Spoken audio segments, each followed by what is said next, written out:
Welcome to histology. Gladiators were a big expense for their masters, so they had to be protected. Because of this, they had a special diet designed to keep them powerful and sturdy in the arena. Let's explore the main points of what Roman gladiators ate. Barley.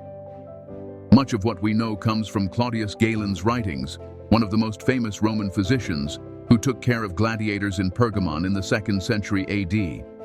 In De Alimentis, Galen highlights how barley gave them the energy they needed. He wrote, "Wrestlers were required to eat a considerable amount of barley to put on weight, to develop a layer of fat that would protect them from being struck in competition." De Alimentis Galen. Barley was so central to their diet that they were called hordeari, or barley eaters. Barley could be prepared in different ways like bread, porridge, soups, and many other dishes, making it a common choice for many in Rome. Besides, the use of barley by gladiators is also mentioned by Pliny the Elder, a prominent writer of the 1st century AD, who stressed its valuable properties.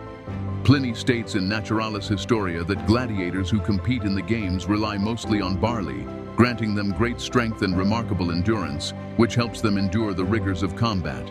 Naturalis Historia, Pliny the Elder. Beverage with ashes. Roman gladiators also drank a mix of water and vegetable ash or minerals, believed to have bone-strengthening and healing qualities.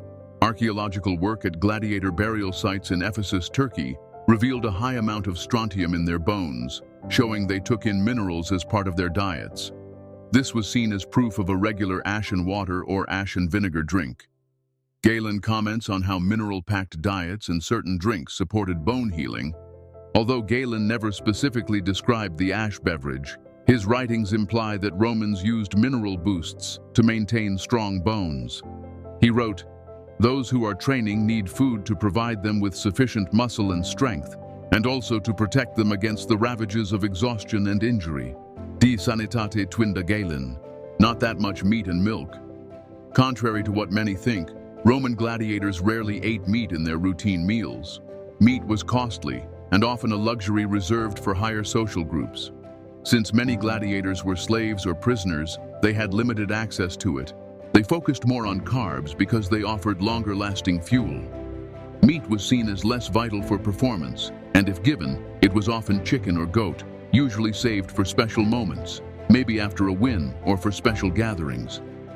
Dairy, like meat, didn't give the steady energy fighters needed during extended training. In addition, milk was another expense for the lanistas, who ran the gladiator schools. They might have saved it for special events or for famed fighters. In one work, Galen mentioned that milk was unsuitable for people performing heavy physical tasks, like gladiators. He stated, "Milk is more appropriate for those who need a quick recovery, such as children or weakened individuals.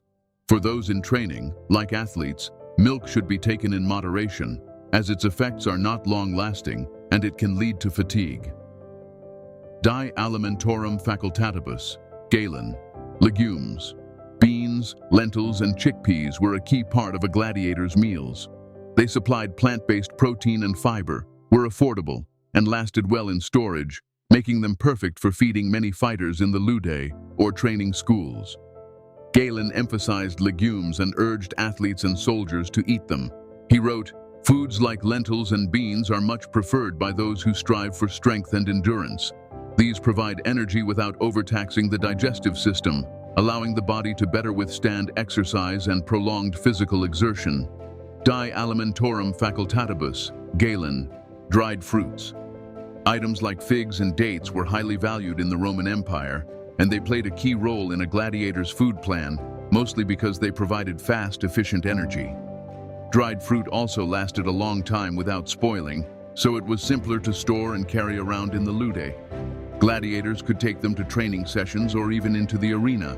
Galen wrote, "Dried figs are especially suitable for those who engage in physical exercise. Their natural sweetness supplies immediate energy, while their fiber helps digestion, allowing the body to recover more quickly from exertion." Die Alimentorum Facultatibus, Galen. Cabbage and leafy greens. Cabbage was greatly cherished and widely eaten by gladiators for both its health and healing properties. When used on wounds, cabbage was said to ease swelling and speed healing. In Naturalis Historia, Pliny the Elder talks about the vegetable's healing and nutritional benefits. He wrote, "Cabbage is a plant which not only nourishes but also heals. It is a remedy for numerous ailments and is known for its ability to replenish stamina after battles and intense physical exertion." Naturalis Historia, Pliny the Elder. After fighting, gladiators ate plenty of leafy greens to replace lost nutrients and speed recovery. Galen believed gladiators needed a balanced menu to prevent deficiencies and stay powerful. For this reason, he advised cereals, legumes, vegetables, and fruit, and supported a moderate approach, saying that overeating even healthy foods might be harmful. He wrote, "A diet must be balanced and limited in quantity. An excess, even of good nourishment, can lead to disorders and illnesses." De Sanitate Tuenda, Galen. Spices and flavorings. Although the gladiators' diet was simple, herbs and spices occasionally brought more taste. Garlic and onions were common, not just for flavor, but also for their believed healing effects, like boosting energy and helping blood flow. Galen mentions garlic and onions, underscoring their positive impact. Garlic and onions are highly recommended for training, as they help to keep the blood healthy and improve circulation. Die Alimentorum Facultatibus, Galen. Food preparation.